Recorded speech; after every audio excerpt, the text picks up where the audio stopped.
We are back for race number 13 at I-70 Speedway in Odessa, Missouri. A very bizarre start. The 17 of Jet Beckham cannot get his car fired. He brings it to his pit stall.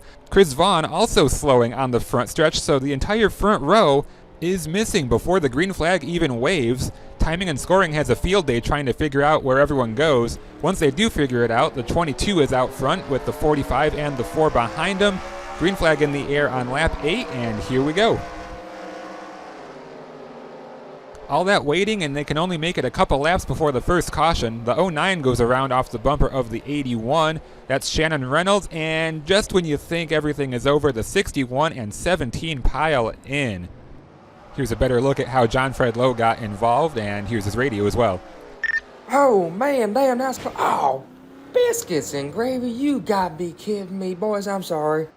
Lap 18, the 22 of Walter Hansen is under pressure from Colin Eversley Jr., second and third in points going at it, and we have a new leader.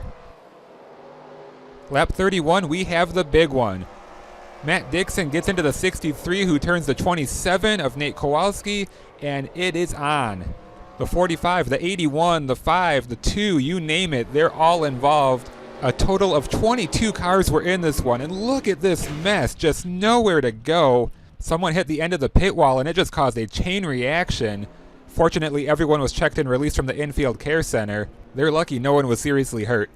Any of the cars that were still running after that big mess came to pit road to check things over. Once everything is cleaned up and they get back going, the 90 is the leader, but the 81 of Randy Copeland sneaks to the inside, and he's going to take the lead amongst the jumble of lapped cars. He hasn't won since IRP, so he's pretty hungry right now. It's been feast or famine for Matt Dixon. Lap 76, he slows on the backstretch. As you can see, he has 2 wins on the year, but just so inconsistent. And at the same time, Colin Eversley taking the lead back from Copeland, so put the 4 back out front. He's looking really strong in this one. Among those who have survived this race is Michaela Shepard. She started deep in the field, but she's all the way up to 5th, and as you can see, not a scratch on it. Her previous best finish was 9th at Nashville. Coming into this race, Jet Beckham had an 18-point lead over Colin Eversley Jr., but with this win, Eversley is now going to have an 18-point lead over Beckham. Coming off of turn 4, and the 4 car is going to win it at I-70. Moving on to Iowa Speedway for the 4th T-Mobile event. Randy Copeland got his 2nd pole of the season, his first one since all the way back in South Boston. Good racing early. PJ McCormick found himself on the outside of 3 wide, and he scrubbed the wall off of turn 4, but he continued on, no harm, no foul. Quick shout out to Ian Abernathy, started just outside the top 10, moved up, starting to fall back a little bit, but he needs a good run out there. Lap 32, Darryl Stewart going for the lead on the 81 in lap traffic. He gets under him, and the Irwindale winner is out front. But that was short-lived as Brett Fisher looks to his inside just a few laps later. Going into turn 3, he's going to edge ahead. Getting a good view from Terry Roberts' back bumper. Just trying to put the throttle down sooner. And the 2-time winner is going to show who's boss for a while.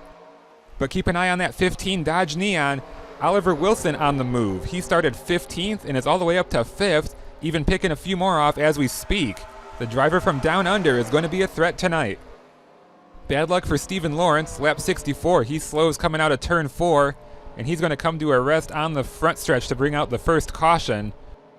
At this point, the 15 team is feeling a bit nervous. They're trying to communicate and make sure it's not a Dodge Neon problem. We looked back, and it turns out on lap 54, he did scrub the wall, and maybe that played a role into some of his ailments.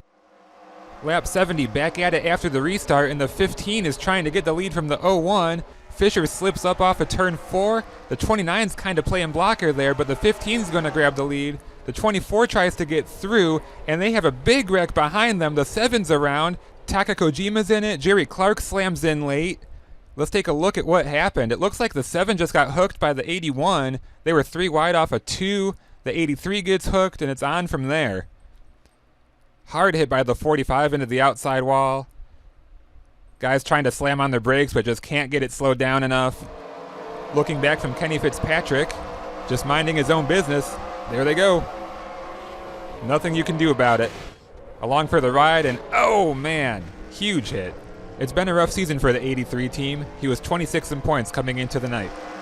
You're not safe riding in the back either. Here's Jerry Garcia's view. He thought he saw a hole, and then the one car was right in his lap. Inside 10 laps to go now, and we have a three-way battle for the lead. Oliver Wilson trying to hold off the 01 and the 24. Got a lapped car in the mix, but the 15 gets under him, and that's all he needed. Coming off of turn 4, Oliver Wilson is going to get his first career Compact Pro Series win, and it comes in a big race at Iowa. Give him the check, boys. Time for race 15 at the La Crosse Fairgrounds Speedway in West Salem, Wisconsin. This 5/8 of a mile oval opened in 1957, and it's just a real cool track. Taka Kojima got his first pole of the year, and on lap 1 we already have a spin into turn 3. Frankie Lundqvist goes around back into traffic and gets hit by the 22 of Walter Hansen. Let's take a look at what happened. The 31 just kind of gets off the bottom, the 22 sneaks in there and just kind of lays into him. They're 3 wide, and it's a little too early for that, I would think. He should have been a little more patient, but here's some karma as the 31 comes back up the hill, and that's gotta hurt. Lap 15, our first battle for the lead. Brett Fisher gets inside of Kojima, and that one's not much of a contest. The 01 is really strong on these smaller tracks. But on lap 48, here comes the 17. Jet Beckham right on the bumper of the 01, looking for somewhere to go. 3rd and 5th in points side by side going into turn 3 with the 29 not too far behind. And speaking of which, it took until lap 81, but the 29 of PJ McCormick finally gets to the inside of Jet Beckham. The 29 has not led a lap all season, but that's going to change right now. I hope he enjoyed it though, because it only lasted 6 laps. Here comes Matthew Dixon to his inside. Fantastic racing in this one. Still fighting that lap traffic, close call with the 52 into turn 3, but put Dixon out front. And lap 91. We talk about how racing can be a humbling sport. Here's Michaela Shepard. She had a great run at I-70 and now has a clutch issue here in La Crosse. Just an unfortunate way to end her day. And that will bring out the second caution, so pit stop's taking place. Here's the scramble off pit road. Everyone pretty much holds where they were. Dixon will keep his lead for the restart, but not so fast. It didn't take long for the 7 of Darrell Stewart to go for it. The most impressive thing is all these lead changes have been between different drivers. A lot of variety in this one. And just as I say that, we're going to have our first repeat leader in this race. Jet Beckham to the inside of his teammate, and he's going to show his face out front once again, and he's going to try to bring Colin Eversley Jr. with him. 2 to go. Colin Eversley looking to the outside of his fiercest competitor all season. He has been faster the last few laps. There's lap traffic in the way, but he can't quite get the run on the exit, and that's all she wrote. Jet Beckham is going to get his 3rd win of the year, and it comes in Wisconsin. There were a total of 6 lead changes in this one, 6 different leaders, and Jet Beckham pulls to within 12 points of Colin Eversley.